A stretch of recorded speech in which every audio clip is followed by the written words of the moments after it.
Vamos con el tema político, la política. El gobierno que tiene serios inconvenientes. Parecía una discusión más después de lo que había hecho Cristina, pero sin embargo, al otro día el presidente de la Nación salió a avalar los dichos de Cristina Fernández de Kirchner. Presentamos el tema y hablamos del mismo. Somos distintos, somos diferentes. Claramente somos distintos, claramente somos diferentes, claramente queremos ser distintos, claramente queremos ser diferentes.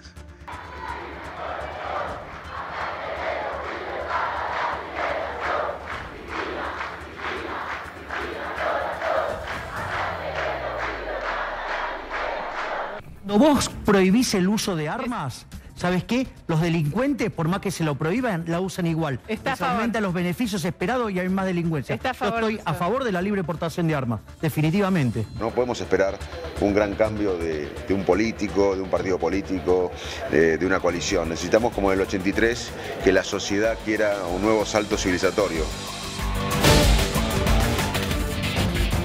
Alberto, Cristina, Milei, Manes, una rueda, una clase dirigente que está muy en deuda, ¿no?, con la gente. 39 años de democracia venimos transcurriendo ya, ¿no?, con tantísimas deudas.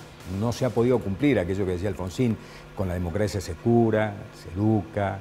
No, lamentablemente tuvimos serios inconvenientes en el camino, no encuentran el camino. Vamos a hablar un poquito del tema con Gustavo Córdoba, de Surban Córdoba y Asociados, que está con nosotros. ¿Qué hace, Gustavo? Beto, buenas noches, gracias. ¿Bien? Muy bien. Bueno, ¿cómo esperabas esto? Vamos a arrancar con esto, que es lo más fresquito, ¿no? La vicepresidenta se ve acorralada y dice, ya está escrito el fallo, ya está puesta la firma, yo voy a tener una condena. Fundamentalmente por el caso Vialidad, ¿no?, que es donde está más expuesta y el que está más avanzado a lo mejor. 15 minutos en las redes sociales hablando del tema, con una posición bastante teatralizada, diría yo, ¿no?, al estilo Cristina. Y se esperaba silencio por parte del presidente, sin embargo, salió a avalar lo que dijo. Es como un ring, ¿no?, donde de un lado tiran una y le responden. El problema es que la justicia debería ser la reserva última, ¿no?, la última frontera de la civilización. Sí. Y la justicia está empantanada, Beto, también. Esto que el fallo absolutorio de Macri con el tema del espionaje a los familiares de Lara San Juan no contribuye para nada. Inoportuno el momento. A ver, todo el mundo tira nafta al fuego en lugar de retroceder y mirar un panorama mucho más amplio. Creo que acá estamos viviendo una especie de puja descontrolada del poder. En otros contextos el gobierno o el Estado Nacional debería ser el árbitro en última instancia, pero acá no hay árbitro. La justicia no es árbitro, el gobierno no lo es, entonces la ley de la selva. Entonces esto que estamos viendo con lo que pasa con el dólar, lo que pasa con la política, la dirigencia que no sintoniza los problemas de la gente, la ausencia total de empatía, bueno, configura un escenario muy estresante, ¿no? Realmente pega unos saltos el dólar, Juan, tremendo, ¿no? Así es. Bueno, hoy el dólar blue, que a mí me parece que la vocera presidencial minimizó la importancia del dólar blue. Dijo que son 3 millones de dólares que se operan diariamente, cuando el mercado único de cambio opera unos 100 millones o más. Lo que sucede es que el dólar blue es el termómetro de la sociedad, es como el que mide la fiebre del enfermo. Entonces, ya sea porque hay en este momento gente que viaja al exterior y no le alcanzan los 200 dólares y decide comprar más dólares, o simplemente aquella gente que decide cuidar los ahorros porque los pesos ve que rápidamente pierden el valor con una inflación galopante.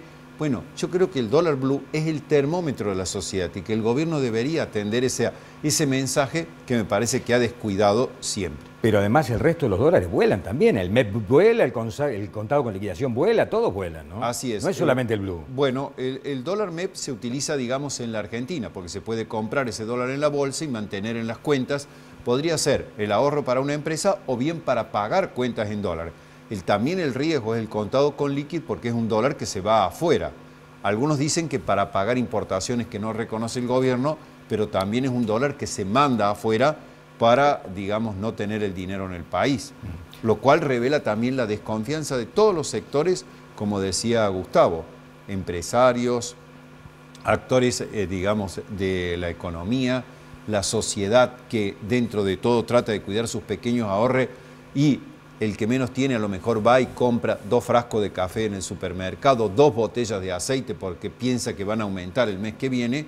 como aquel que tiene unos pesos más y se refugia en el dólar. Sí, tremendo el tema. Pero volvamos al tema de Pero como ha dicho Gustavo, perdón, sí.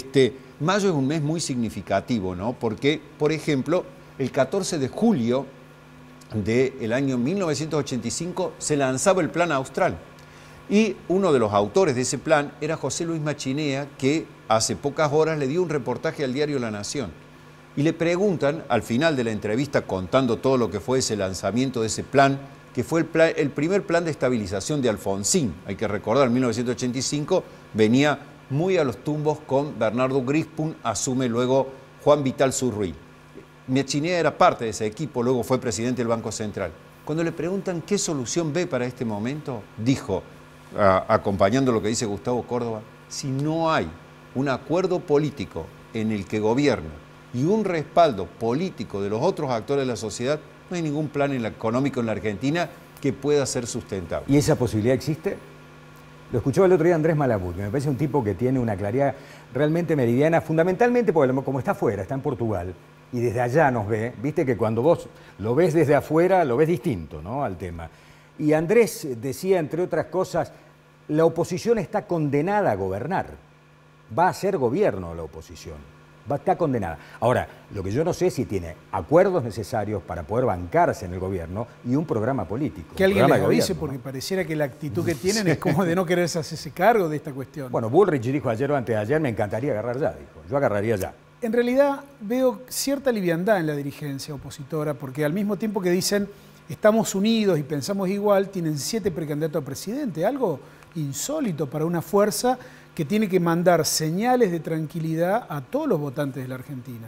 Digo, esta es una oposición muy distinta a otras oposiciones que ha habido en la Argentina. Porque no hay liderazgos. No hay liderazgo y tampoco hay una unidad conceptual, es decir, entre halcones y palomas yo veo que hay muy pocas cosas en común. Entonces, cuando uno los apura un poquito, esas diferencias saltan rápido. Uno escarba un poquitito y aparecen las diferencias a flor de piel. Entonces, creo que eso también forma parte del problema. Evidentemente, la ausencia de un plan económico en la oposición conspira también para esta señal de consenso que decía Juan recién. Creo que la imposibilidad del oficialismo y de la oposición de hacer consensos internos y externos contribuye a este clima tan desesperanzador que tenemos en estos días, Beto. Hay encuesta. Vamos a ver algunos datos de la encuesta. Nosotros vamos midiendo, vamos poniendo un poquito el termómetro.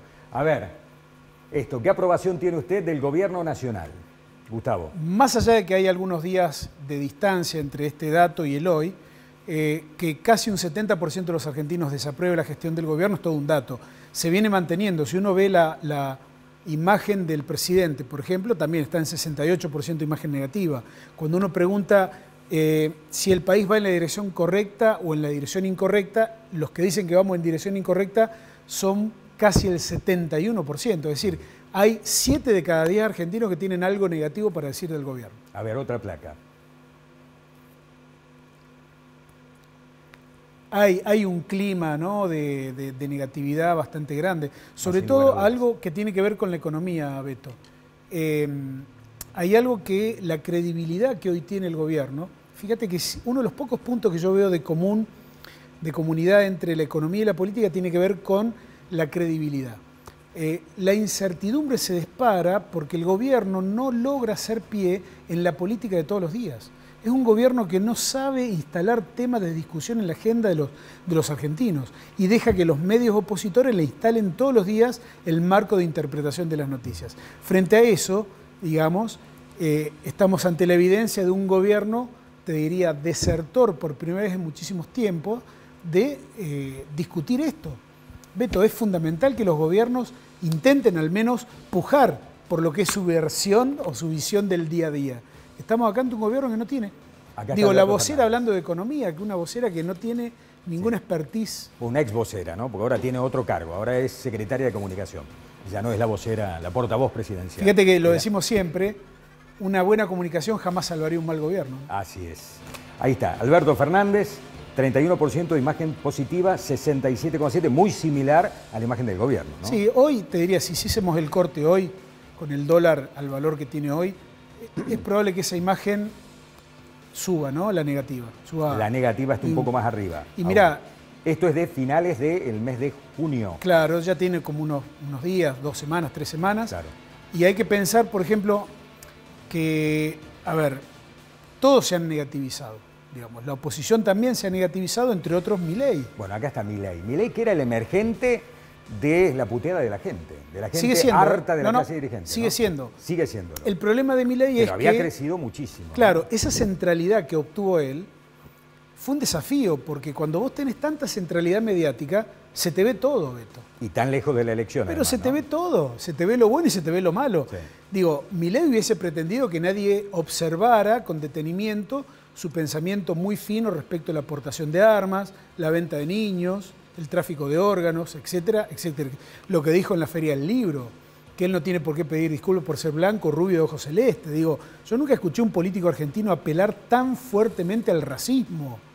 Y sin embargo eso le ha traído complicaciones, porque fíjate, en 2 meses sumó 40 puntos de imagen negativa y se transformó hoy en una imagen que tiene prácticamente los mismos niveles de rechazo que tiene Mauricio Macri y Cristina Fernández. Ahora, esto funcionó también, me parece, a ver qué opinan ustedes, muchachos. Esto guarda relación también con los medios de comunicación, ¿no? Los mismos medios de comunicación que lo instalaron son los que ahora cambiaron absolutamente el discurso. A ver, algunos colegas que decían, Milei es, la verdad, rara avis, un tipo fuera de serie. Y dicen, bueno, es un poco loquito, hay que tener en cuenta, muchos dislates. Los mismos que hace 4 o 5 meses lo instalaban, hoy me parece que lo están intentando desinstalar también porque se transformó en una competencia de la oposición. O daba rating. Y además daba rating. Bueno. Yo creo que pasa un poco por ahí. Uno cuando escarba un poquito el contenido de la política actual, bueno, encuentra cosas no muy buenas, ¿no? Y Milei patentó de alguna manera la bronca en estado puro de muchísima gente, ese formato comunicacional de Milei tan histriónico de insultar a la política de frente como ningún otro, pues le dio esa posición de centralidad, pero hay que mantenerse ahí, ¿no? Hay que mantenerse. Hoy está muy lejos de la posibilidad de un balotaje, Milei, hoy. No sé, porque te diría, la política está jugando hoy como si lo más importante fueran las candidaturas presidenciales. Y falta tanto, falta más de un año. Creo que ese divorcio que hay entre lo que es la agenda de la política y la agenda de la sociedad argentina le da chance a Milei, ¿no? Porque seguimos viendo cómo oficialismo y oposición están mirando para otro lado los problemas, no se ponen de acuerdo ni siquiera en decir, bueno, bajemos la inflación, busquemos una política, una batería de políticas económicas acordadas entre la primera minoría opositora y el gobierno, pero nada de eso sucede. Se junta Cristina con Melconian y fue un escándalo. Así que, Beto, yo te diría que estamos realmente en problemas y no podemos descartar nada, ni siquiera que Milei pueda llegar a ser candidato en el balotaje. Bien. Sí, pero vos sabés, le apunto algo, ¿no? Con un presidente con una imagen débil, porque tener 31% cuando todavía faltan 18 meses de gestión es un problema para proponer sus soluciones económicas. Pero fíjate vos, la vicepresidenta, sobre qué propuso un consenso. Sobre la justicia, no sobre la inflación. Y que no es un tema de agenda para la gente. Que más allá de todos los problemas que tiene la justicia, la preocupación de los dirigentes, como vos mencionabas, la causa de Macri con el submarino, la causa de Cristina, la gente no está preocupada por hacer un consenso sobre la justicia, aunque la ve con problemas. Lo ha contado aquí todas las dificultades que tiene una fiscal para investigar un hecho muy evidente, incluso filmado. Pero la gente no quiere un consenso sobre la justicia, la gente quiere un consenso sobre cómo solucionar la inflación, cómo tener, digamos, valor en el peso y cómo tener un trabajo. Porque más allá de las críticas que se pueden hacer a los dirigentes piqueteros, la gente que recibe los planes sociales quiere trabajo. Todos dicen, me gustaría tener un trabajo formal, me gustaría tener, saber cuál es mi ingreso, etcétera. No estar dependiendo de un plan, más allá de algunas imágenes o de algunos testimonios, gran parte quisiera trabajar. Sí, sobre todo no hay consenso sobre eso. Consenso sobre la justicia, creo que nadie está preocupado. Yo creo que la mayoría quiere trabajar. No, viste que esto ya ha corrido como reguero de pólvora, todo el mundo dice, ya son generaciones de gente que no quiere trabajar, que se acostumbró a que el Estado le dé y no va a trabajar, etcétera, etcétera. Yo coincido con eso, yo creo que la mayoría de la gente quiere un trabajo digno. Pero habrá algunos que evidentemente... Pero como dice Gustavo, ¿no? Que busque el oficialismo y la oposición, que se siente gobierno, consenso sobre eso, y no hay consenso sobre la inflación y el empleo. No es el consenso el que busca la gente sobre la justicia. Bien, vamos a dejar un par de minutitos más en este bloque. Santiago. Sí, veía las placas mientras hablaba Gustavo y veía que están, lo que decías, todo parejo, ¿no? Las mediciones son prácticamente, vamos, de Manes de radicalismo a Cristina Fernández de Kirchner y la valoración es la misma. ¿Crees que ese porcentaje, yo veía uno... Bueno, pero Manes tiene positiva, ¿no? Manes tiene un nivel tiene, de desconocimiento alto, pero sí, tiene, la positiva es más alta que la negativa. Yo creo que la gran diferencia es que hay un grupo dirigente que viene liviano para la segunda vuelta. Hay que empezar a pensar la política argentina en términos de segunda vuelta, no en términos de primera. ¿Por qué? Porque en términos de primera vuelta, Cristina y Macri son ganadores. El problema es que ninguna fuerza gana hoy en primera vuelta. Entonces, el pasado electoral de cada uno de estos dirigentes pesa mucho. Y los que van más livianitos son Patricia Bullrich, Manes, te diría Horacio Rodríguez Larreta, y ninguna o casi ninguna figura del oficialismo. Habrá que ver Scioli cómo evoluciona. Macri no. No, Macri tiene un gran rechazo para la segunda vuelta. Habrá que ver si es una especie de segunda vuelta entre Macri y Cristina, bastante poco probable, sí, pero es el único escenario donde Macri podría tener alguna chance. Bien. Gustavo, ¿Massa también está en esa, con estos números también? Massa tiene 70% de imagen negativa en todo el país. O sea, está incluso peor que... Digo, el gobierno tiene los 10 dirigentes de primera línea entre 60 y 70% de imagen negativa. Bien. ¿Cuándo está la próxima encuesta? Y en pocos días largamos una nueva. ¿Con qué sistema han hecho esto, Gustavo? Online. ¿Están haciendo esto? Online. La hacemos así hace prácticamente 2 años, antes hacíamos teléfono, pero bueno, vamos acercándonos a momentos donde la gente, todas las encuestas hoy coinciden, ¿no? Este es un dato también anecdótico, porque el contexto es tan claro que, bueno, más allá del método, todos concluimos que la situación está realmente muy difícil. Gustavo, muchas gracias. Gracias. Contrario, gracias a vos. Nos vamos a la pausa. Cuando nos reencontremos vamos a hablar del tema del campo, la situación del campo y las cerealeras que finalmente no liquidan y hay nerviosismo del gobierno por la falta de divisas. Ya venimos.